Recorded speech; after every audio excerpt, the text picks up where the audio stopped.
I looked at how a system of rules is created for governing the internet.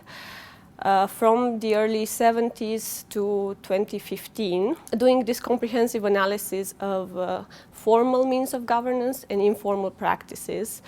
On the one hand, I was interested in what were the mechanisms that explained what is governed on the internet in what way, and also how communities function, how people decide on these rules and norms for having the system that we have nowadays in place. I started with the periodization, identified 3 different moments in time that were key for defining the internet.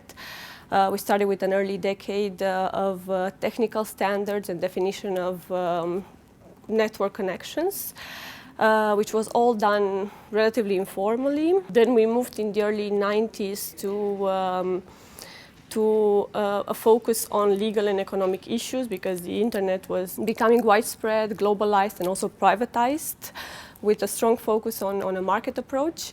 And later on, throughout the last decade, we see more of a regulatory thirst. We see that global arrangements come into place in more hybrid forms, and there is a switch in the focus of these norms and rules towards more digital rights, civil liberties, as well as security.